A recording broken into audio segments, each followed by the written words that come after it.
তোমাদের পূর্বে যারা এই পৃথিবীতে এসেছিল তাদেরকে আমি যেমন পরীক্ষা করেছি ওরকম পরীক্ষা এখনো তোমাদের উপরে আসে নাই, ওরকম বিপদও আসে নাই, মুসিবতও আসে নাই। এমন বিপদ এসেছিল নবীদের উপরে, সাহাবায়ে কিরামদের উপরে, যে বিপদে মানুষ চচ্চরিত হয়ে গিয়ে নবী এবং তার সাথী সঙ্গীরা এ কথা তারা মুখ থেকে বেরিয়ে গেছে, মাতা নাসরুল্লাহ, আয় আল্লাহ তোমার মদত কখন আসবে, তোমার মদত কখন আসবে। মার খেতে খেতে তো শেষ হয়ে গেল। এইভাবে যখন মার আসে চতুর্দিক থেকে আর মুমিনেরা ময়দানে পা জমায়ে টিকে থাকে দিন প্রতিষ্ঠার জন্য, আল্লাহ তখন খুশি হয়ে এক সময় ঘোষণা করে দিবেন, আলা ইন্না নাসরাল্লাহি কারীব, আর দেরি নাই, আমার মদত আমার সাহায্য তোমাদের জন্য অবধারিত। সুবহানাল্লাহ। আমার ভাইরা, বিষয়টা সহজ নয়।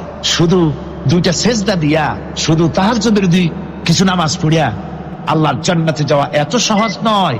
রাস্তা খুব কঠিন, রাস্তা খুব। ये शहादत गाहे उल्फत में कदम रखना, ये शहादत गाहे उल्फत में कदम रखना, लोग समझते हैं आसान है मुसलमान होना। এটা হলো শাহাদাতের উত্তপ্ত ময়দানে পা রাখা। লোকেরা মনে করে ইসলাম গ্রহণ করা, মুসলমান হওয়া বুঝি বড় সহজ ব্যাপার। এত সহজ না।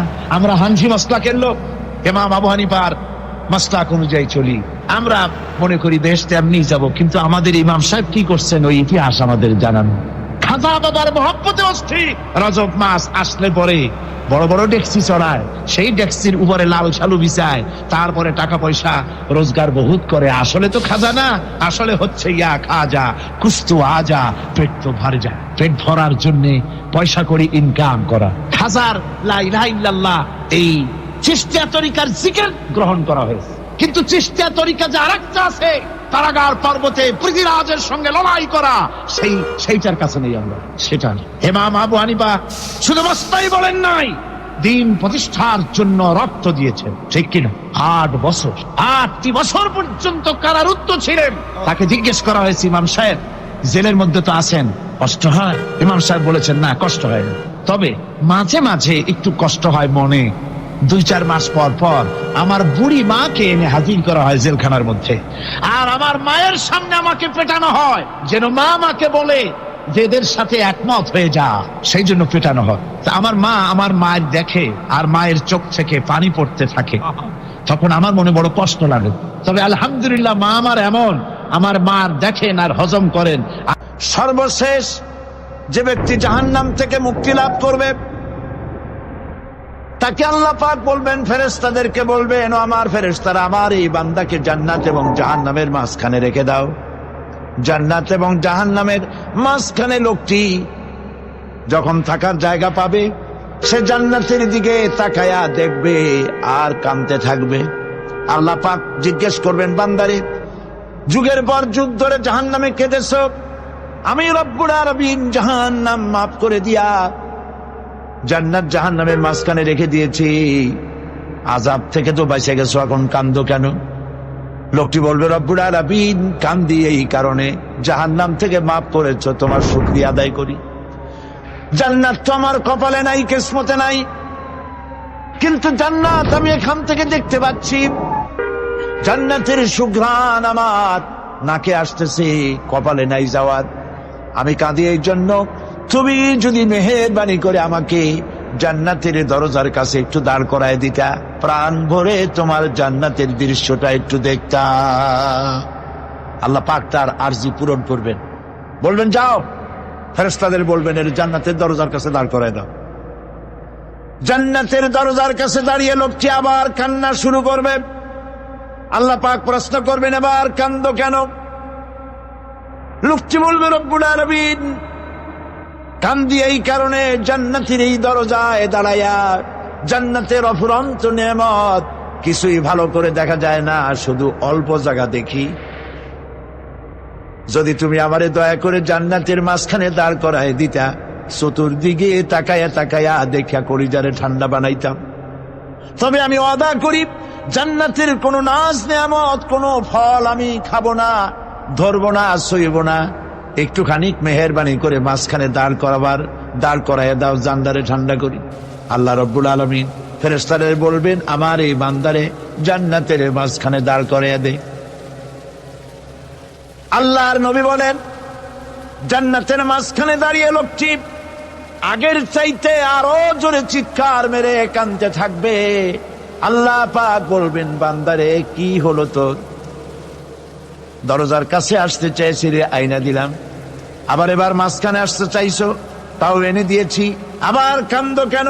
লোকটি বলবে, রব্বুল আলামিন, এবার কান্দি এই জন্যে তুমি যখন দয়া করে একটিবার জান্নাতের মাঝখানে এনে আমাকে দাঁড় করায় দিয়েছো, তুমি রহমান রহিম গফুরুর রহিম, এই জান্নাত থেকে আবার আর বাইর করে দিও না।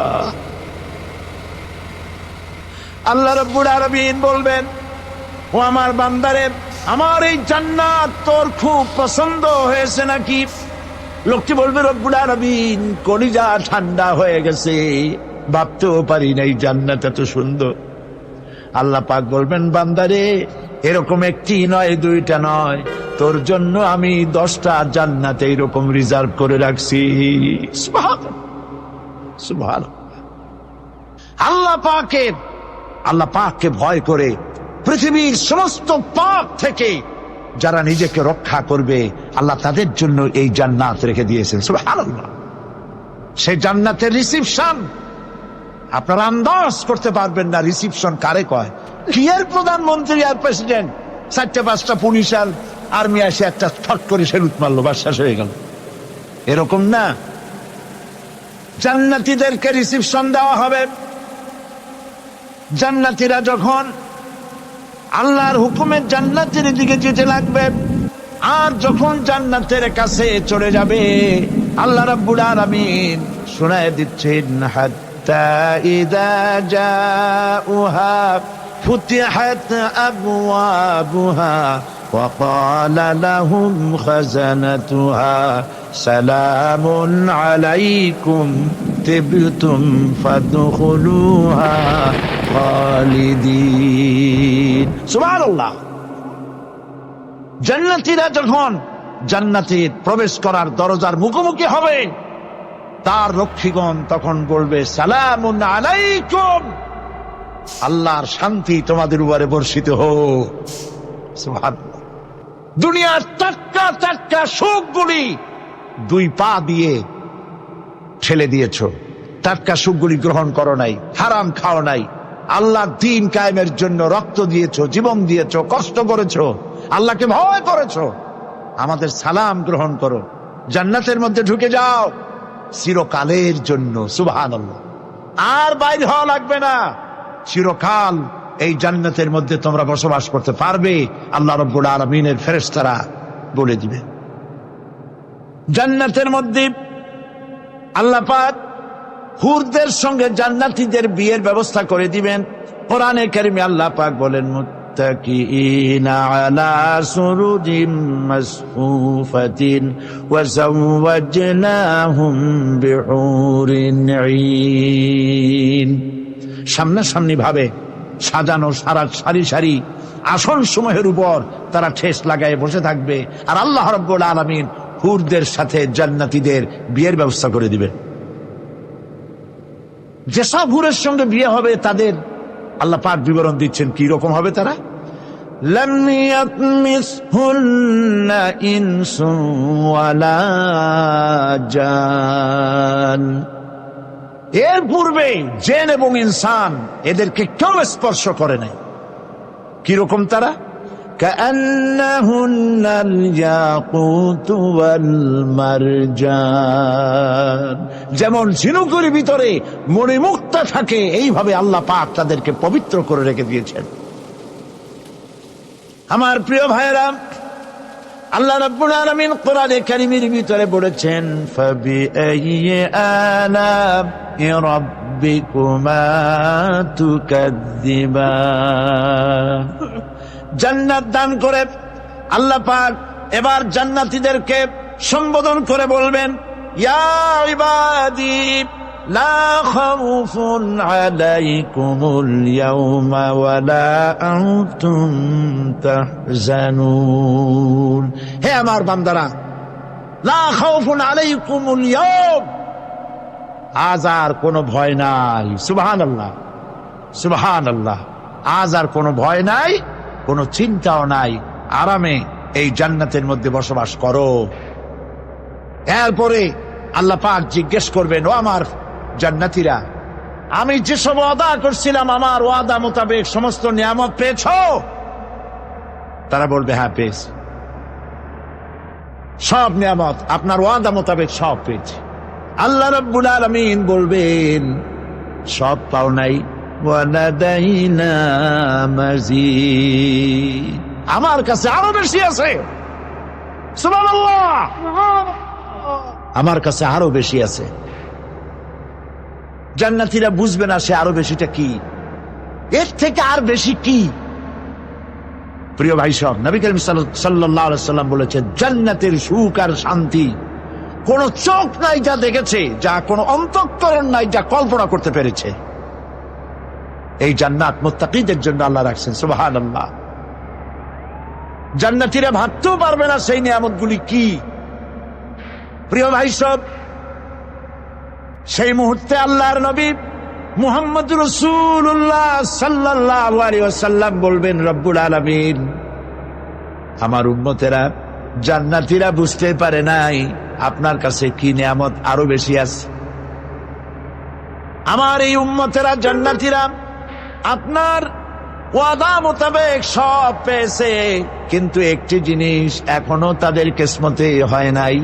সে জিনিসটা হলো, যারা তার রবকে না দেখে শুধু কোরআন আর হাদিসের কথা শুনে আরবের ঘুম হারাম করে তাহাজ্জুদের নামাজ আদায় করেছিল, চোখের পানি ফেলেছিল, যারা জান্নাত দেখে নাই, জাহান্নাম দেখে নাই, আপনাকে ভয় করে যারা জীবন পরিচালনা করেছিল, যারা আপনাকে দেখে নাই, না দেখে শুধু কোরআন হাদিস বিশ্বাস করে যারা অকাতরে নিজেদের জীবন বিলায় দিয়েছিল, এই জান্নাতীরা এখন পর্যন্ত তার রবকে দেখতে পারে নাই।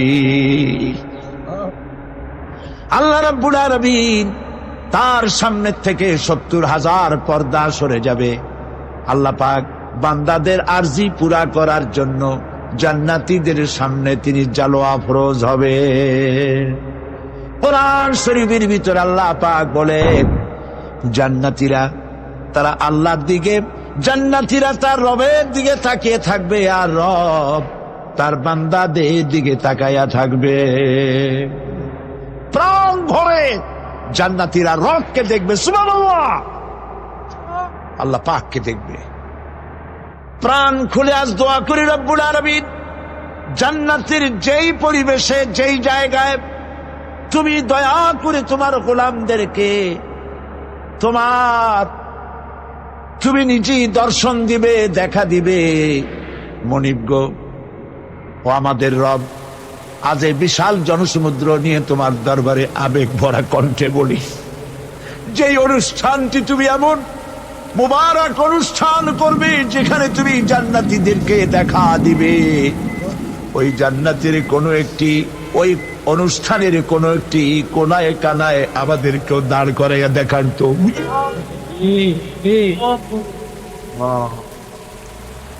ভাই সব, আল্লাহ রাব্বুল আলামিন মানুষের সামনে